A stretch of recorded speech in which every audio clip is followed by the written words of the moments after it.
It's 9 a.m. and the orphans know their bottle is due.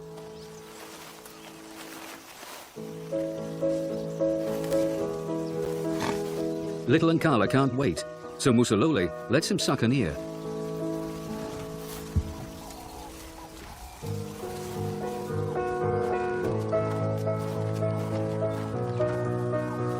Nkala misses the reassurance he'd get from suckling his mother. At last, Musololi's ear gets a rest. The bottles have arrived.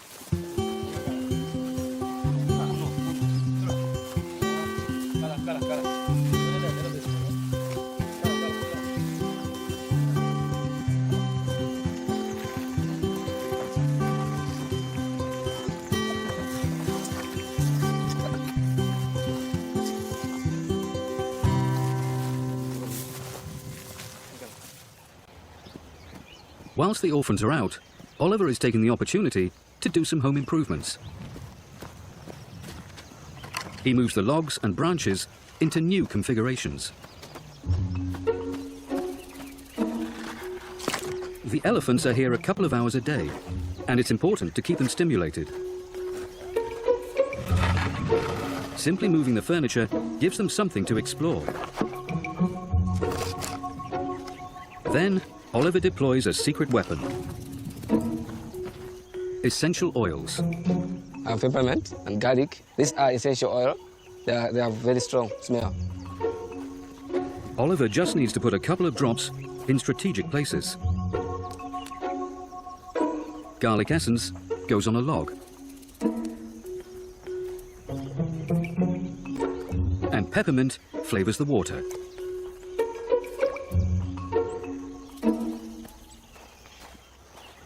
Oliver's curious to see how the orphans will react.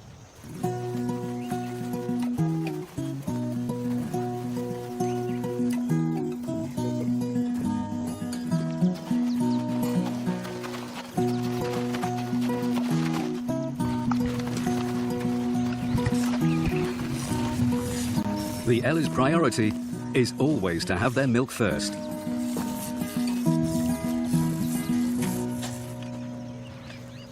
Now, it's time to explore.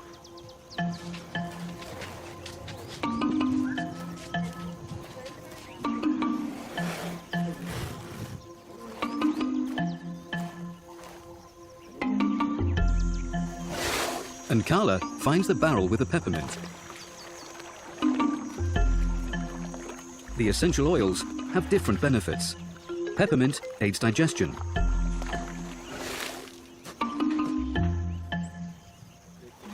Garlic is good for intestinal parasites.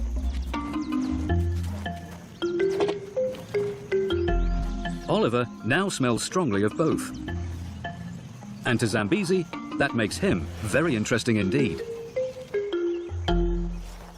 It's just smelling garlic. Yeah. There's nothing there amazing.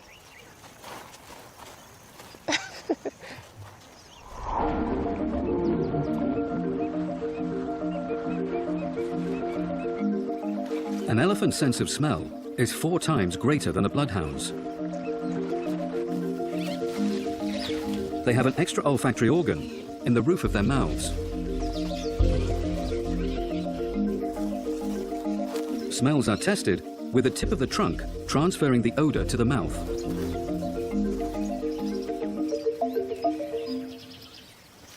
An elephant's unique nose is handy for a lot more than just sniffing. The trunk's tip has 2 prehensile fingers that can be used for the most delicate tasks. The trunk is actually a fusion of the nose and the top lip. It has no bone.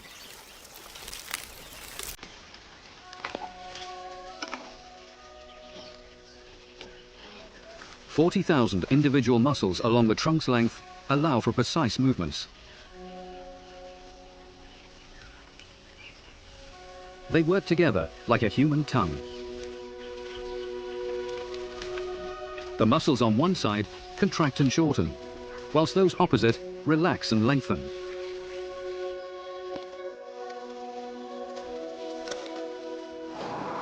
this young calf's trunk is still weak and uncoordinated. She'll have to build skill through practice.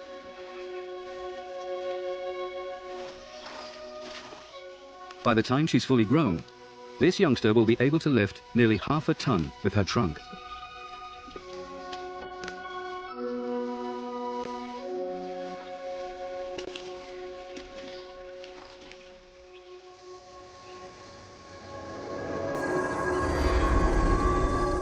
When the African sun is at its highest, the temperature reaches 40 degrees Celsius.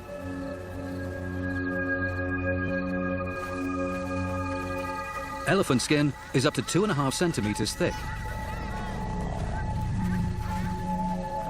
Although it's tough, it's also surprisingly sensitive.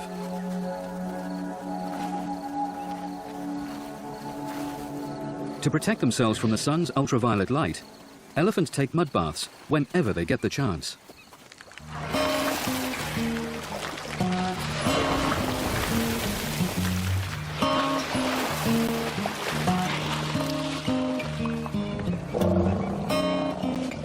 It's another great use for a trunk.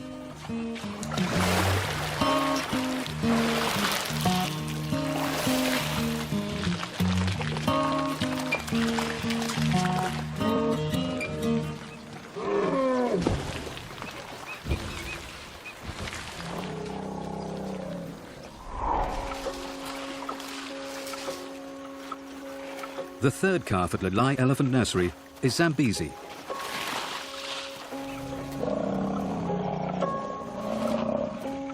Staff at a river camp were surprised to find an uninvited guest splashing about in their swimming pool. Zambzi had fallen in as he was desperately trying to drink. He was just 1 month old. There was no sign of his mother, so the orphanage stepped in to save him.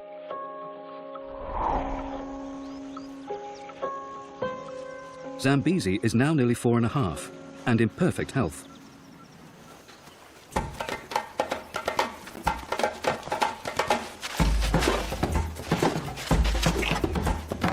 His idea of fun is wrestling with Musoli.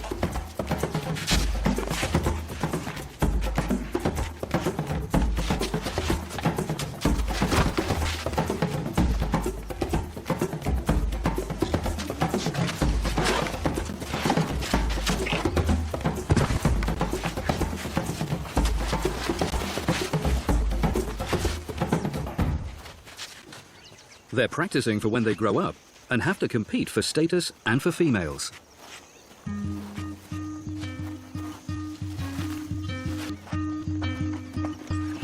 At the nursery, the little orphans get their health checked every month.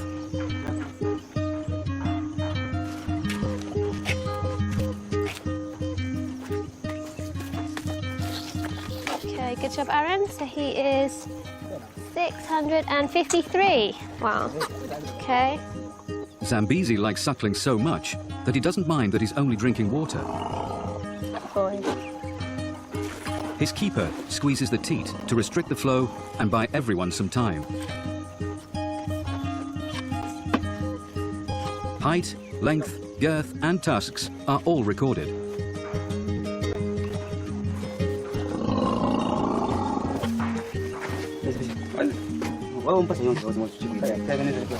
That is 200. Circumference light 10.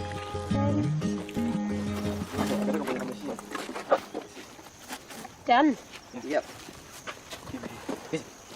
Zambzi weighs 653 kilos. Aaron, jump in. Elvis. The combined weight of all 5 keepers is only half that. 4. We're way off. 38. But what are we on? Yeah, half. We're half Zambzi. Zambzi and Musoli are making healthy progress. In a few months, they will be ready for big school.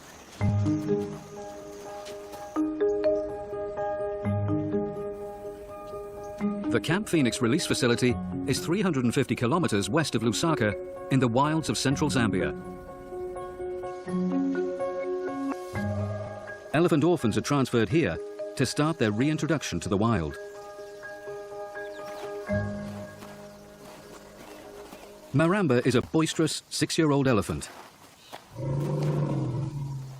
He graduated to the release facility last year. Here, he joined a herd of 9 other orphans.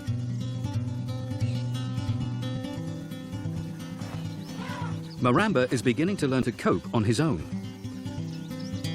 to rely more on the herd and less on people.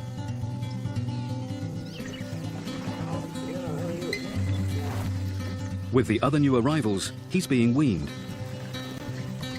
His milk watered down bit by bit until he gradually loses interest in his bottle.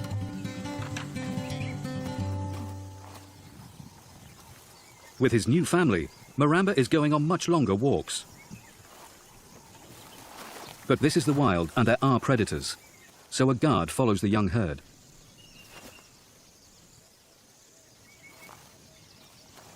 Today, Maramba seems to have a problem. He's seeking attention from his keepers, and he's looking thin. When young elephants get ill, they can die quickly, so the vet hurries over. Dr. Ian Parsons is a wildlife specialist. So we're going to use this. He injects Maramba with a light sedative. It needs a few minutes to take effect.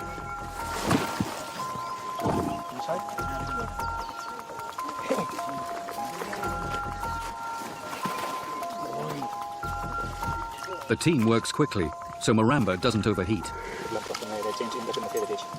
After a thorough examination, Dr. Parsons suspects the problem is caused by a parasite infection.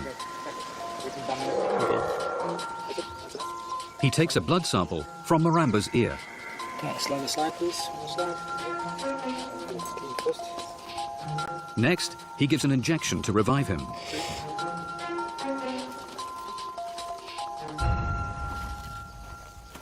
They'll have to wait for the test results before they can make a diagnosis.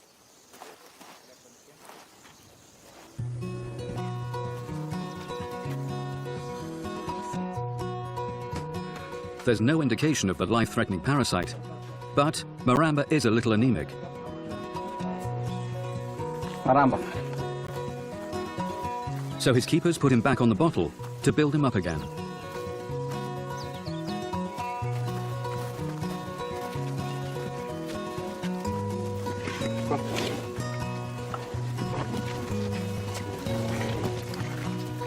Once he is strong enough, Maramba can go on gaining his independence, and in a few years, he'll be joining the other elephants in the wild where he belongs. All done. All done.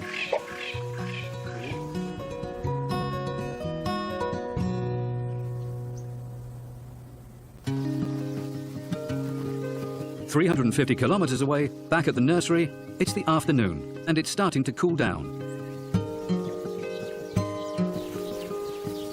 So the orphans head out on their regular stroll.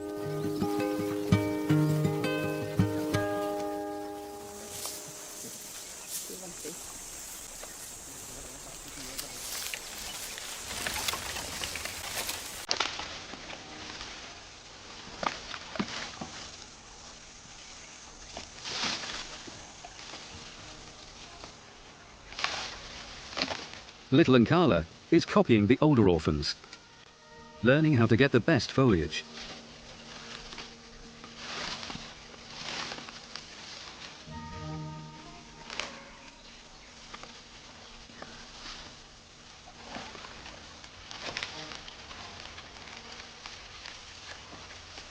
They tear off branches and push over trees.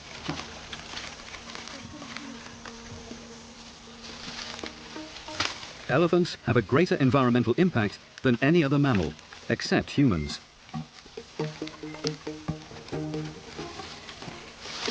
Given long enough, elephants can do serious damage to woodland, but their continuous pruning thins the forest and makes it more accessible for other animals. The tree's tender new growth sprouts from a level where kudu and impala can reach it.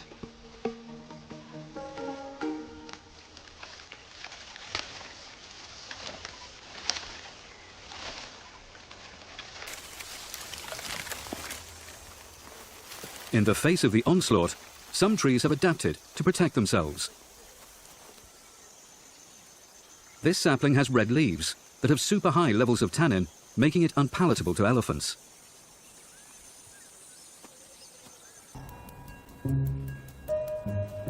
In the wild, elephants eat for 18 hours a day. They have to. Elephants digest less than half their food.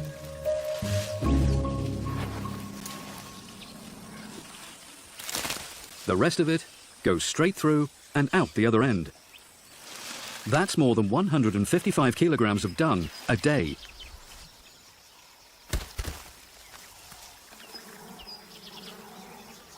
Their fibrous dung balls show just how incomplete their digestion is. This is great news if you're a baboon. Their diet is mainly fruit. But fruit contains very little protein.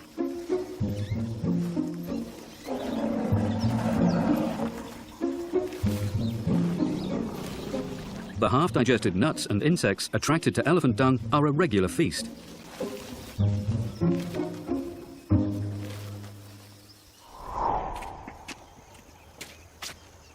There are no baboons at the nursery, so a lot of dung means a lot of work.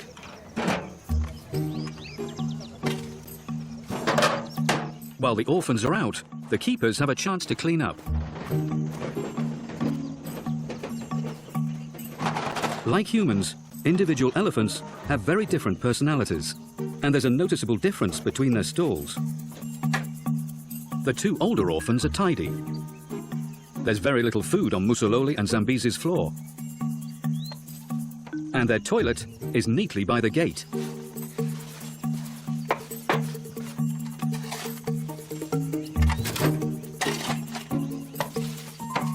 Little Nkala is the youngest, and his stable is a different matter. Food and dung are mixed together and spread all over the place.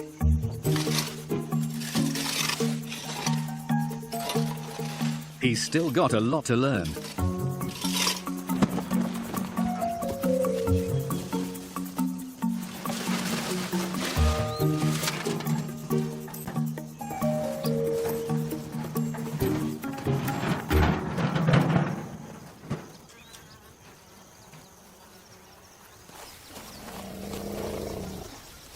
It's getting late, and it's almost time for the orphans to return to the nursery. With no mother for protection, the calves are nervous. They're okay with warthogs, but for Zambzi, the sight of a zebra is too much to bear.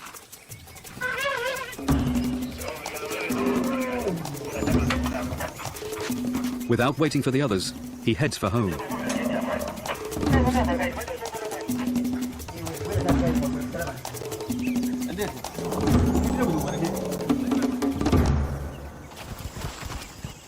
Fortunately, there are no predators in the game park. And Zambzi gets into his nice, clean stall, safe and sound.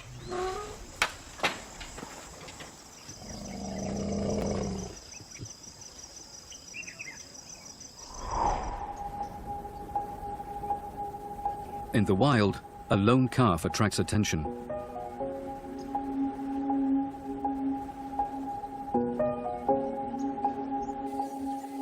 Other than humans, lions are the greatest threat to elephants.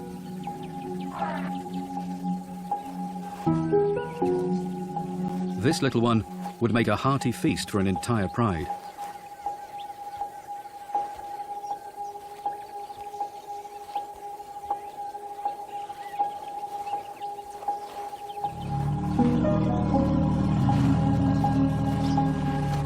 Luckily, its mother is far too attentive to leave it in harm's way.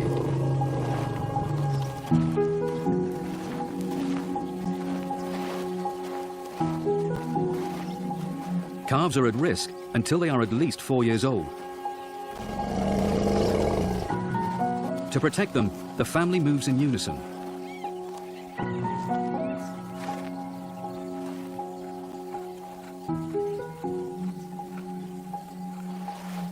A united front of tusks and trunks is enough intimidation.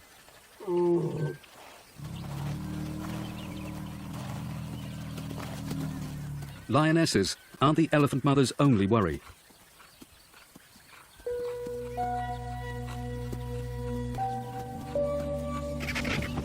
Male lions can be as much as 50% larger than females.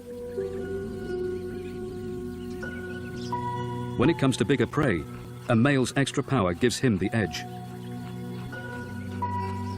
Even a solitary male can kill an elephant calf.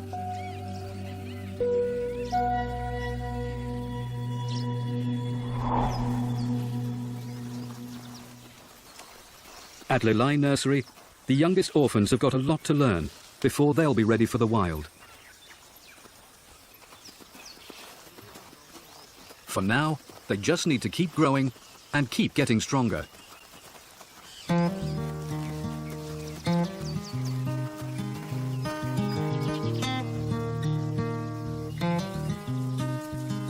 The new day promises to be hot, so the keepers take the young elephants for a treat.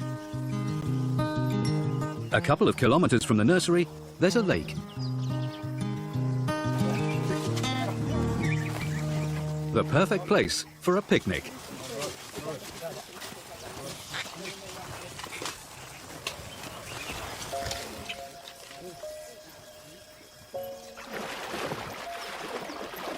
A dip in the lake is a great chance to cool off.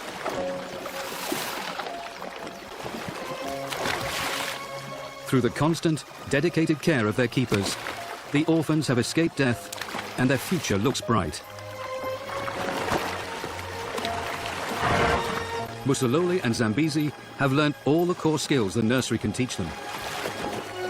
And in a couple of months, they will graduate to the Camp Phoenix release facility. Then it will be Nkala's turn to be big brother to the next orphans rescued from the bush.